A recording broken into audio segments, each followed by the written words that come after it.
ये दुनिया बहुत से रहस्यों से भरी पड़ी है।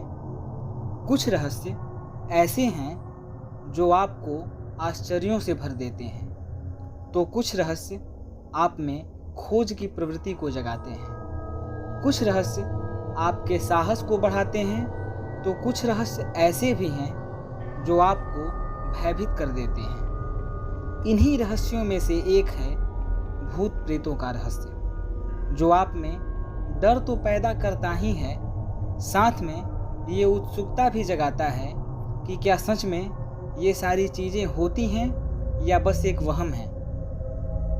आए दिन हमें अक्सर ऐसी घटनाएं सुनने को मिलती रहती हैं। आज की कहानी दुनिया में हुई कुछ ऐसी ही प्रसिद्ध घटनाओं में से एक है। आप में से बहुत से लोगों ने द कॉन्जरिंग मूवी अवश्य देखी होगी, लेकिन बहुत कम लोग ही ये जानते हैं कि ये फिल्म भी एक ऐसी ही विश्व प्रसिद्ध घटना पर आधारित है। इस कहानी की शुरुआत होती है 1812 से। सन 1812 ईस्वी में रोड आइलैंड में एक बच्ची का जन्म हुआ, जिसका नाम था बसीवा थायर। धीरे धीरे बसीवा बड़ी हुई और 10 मार्च 1844 ईस्वी को बसीवा ने थॉम्पसन कनेक्टिकट में अपने साथी जुडसन सेरेमन से विवाह किया। सन 1849 में 37 वर्ष की उम्र में बसीवा को एक बच्चा हुआ, जिसका नाम था हर्बर्ट एल शर्मन। कहा जाता है कि बसीवा के 3 और भी बच्चे हुए, लेकिन सबकी असमय मृत्यु हो गई।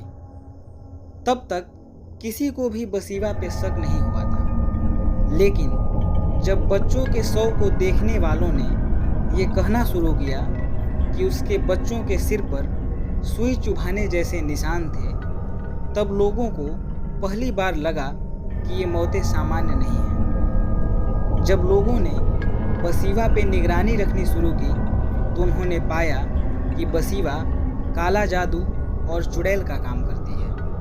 धीरे धीरे लोगों ने उससे दूरी बना ली। एक बार तो बसीवा पर लोगों की हत्या और काला जादू करने का केस भी चला, मगर सबूतों के अभाव में अदालत ने उसे रिहा कर दिया। लोगों ने उसके घर के तरफ आना जाना बंद कर दिया। कोई भी उसे देखना नहीं चाहता था। अचानक एक दिन लोगों ने देखा कि बसीवा ने अपने घर के सामने एक पेड़ पर फांसी लगाकर खुदकुशी कर ली है। लोगों ने उसके शव को कब्रिस्तान में दफनाने से मना कर दिया और अंत में उसे उसके घर के सामने ही कुछ दूरी पर दफनाया गया। धीरे धीरे समय बीतता गया। वर्ष 1970 का दौर शुरू हुआ। ठंड के मौसम में रॉजर अपनी पत्नी कैरोलिन और 5 बेटियों के साथ अपने नए घर, जो कि एक फार्म हाउस था, में रहने के लिए आए। ये घर हैरिलविले रोड आइलैंड में स्थित था। ये फार्म हाउस 200 एकड़ में फैला हुआ था और आसपास के लोग इसे ओल्ड आर्नम एस्टेट के नाम से जानते थे। इस फार्म हाउस का निर्माण सन 1736 ईस्वी में किया गया था। रॉजर फैमिली अपने इस नए और बड़े घर को पाकर काफ़ी खुश थी, लेकिन ये खुशी आने वाले तूफान से पहले सन्नाटे जैसी थी। अभी कुछ ही दिन हुए थे वहाँ आए हुए कि परिवार के सदस्यों को वहाँ विचित्र अनुभव होने शुरू हुए। धीरे धीरे उन्हें लगने लगा कि यहाँ उनके अलावा भी कोई और है। प्रतिदिन होने वाली घटनाओं से ये साफ पता लगने लगा था कि ये घर कोई आत्मा या किसी अलौकिक शक्ति के कब्जे में है। हालांकि शुरुआत में उनका सामना किसी बुरी आत्मा से नहीं हुआ। रॉजर फैमिली का कहना था कि शुरू के दिनों में वो आत्माएं केवल उनके बच्चों को दिखाई देती थी। वो आत्माएं भी बच्चों की ही थी। बच्चों का कहना था कि वो उन्हें खेलते हुए देखती हैं और कभी कभी उनसे बात भी करती हैं। रॉजर फैमिली को शुरू में लगा कि ये बच्चों की शरारत है, लेकिन ये खामोशी ज़्यादा दिनों तक नहीं चली। कुछ ही दिनों में वहाँ हो रही घटनाओं में अचानक वृद्धि होने लगी। रात को घर में अजीब अजीब तरह की आवाज़ें आने लगीं।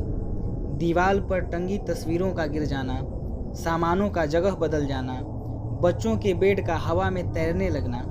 धीरे धीरे ये घटनाएं असामान्य रूप से बढ़ने लगीं। इन सारी घटनाओं के बावजूद भी ये परिवार ज़्यादा परेशान नहीं था।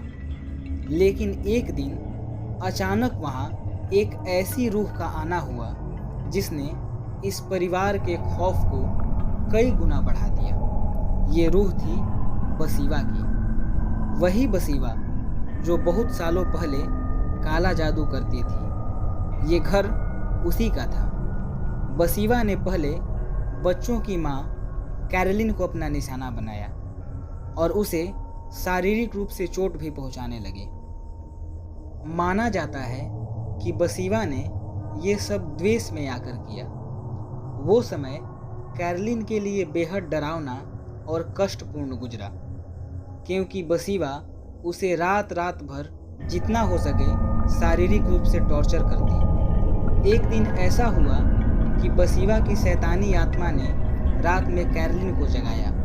जब कैरोलिन की आंख खुली तो उसने देखा कि बसीवा उसके छाती पर बैठी हुई है और जोर जोर से चिल्लाकर उसे घर से बाहर निकलने के लिए कह रही है। इस परिवार ने बताया कि बसीवा की आत्मा देखने में बहुत ही डरावनी थी और उसका सर हमेशा गले के बाईं तरफ लटका रहता था, मानो जैसे गर्दन को मड़ोड़कर तोड़ दिया गया हो।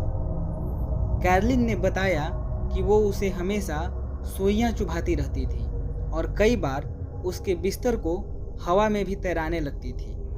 कुछ दिनों तक तो ऐसे ही चलता रहा, लेकिन फिर अचानक एक दिन ये सब होना बंद हो गया। परिवार को लगा कि जैसे सब कुछ ठीक हो गया हो, लेकिन बसीवा अब कैरोलिन को अपने काबू में करने लगी थी। अगर हम बसीवा की निजी जिंदगी को देखें तो वो शुरू से ही ऐसी थी। इससे हमें ये भी पता चलता है कि बसीवा कैरोलिन को परेशान क्यों कर रही थी। इन सभी घटनाओं से परेशान होकर अंत में रॉजर ने वॉरेन दंपति को संपर्क किया। ये वही थे जिन्होंने एनाबेल डॉल के केस को सुलझाया था। रॉजर के कहने पर एड और लॉरेन वहां पहुंचे। जैसे ही उन्होंने घर में प्रवेश किया, उन्हें घर में उपस्थित अजीब शक्तियों का एहसास हुआ। लॉरेन को ये समझते जरा भी देर नहीं लगी कि कैरोलिन का शरीर किसी बहुत ही ताकतवर शैतान के कब्जे में है। उन्होंने ये तय किया कि वो पूरे घर की तहकीकात करेंगे और आत्माओं को दूर भगाएंगे। लेकिन ये कदम उन पर ही भारी पड़ा और ऐसा करने से वो आत्माएं और भी चिढ़ गईं और घर के सामान को इधर उधर पटकने लगी। फिल्म में हमें दिखाया गया है कि एड और लॉरेन ने एग्जॉर्सिज्म की प्रक्रिया कैरोलिन पे परफॉर्म की थी, लेकिन वास्तव में ऐसा हुआ ही नहीं था, बल्कि उन्होंने सांसे नाम की एक प्रक्रिया का प्रयोग किया था। इस प्रक्रिया में कोई व्यक्ति मरे हुए लोगों की आत्माओं से संपर्क बनाकर उनसे बात करता है। कैरोलिन की सबसे बड़ी बेटी एंड्रिया ने बताया है कि एड और लॉरेन ने उस रात सांसे नाम की एक प्रक्रिया को परफॉर्म किया था, जिससे घर की स्थिति बद से बदतर हो गई। उन्होंने एक ऐसे रहस्यमय दरवाजे को खोल दिया जिससे और आत्माएं वहां आने लगीं और वो लोग उस दरवाजे को फिर कभी बंद नहीं कर पाए। इस घटना के पश्चात रॉजर ने वॉरेन्स को अपने घर से बाहर निकाल दिया।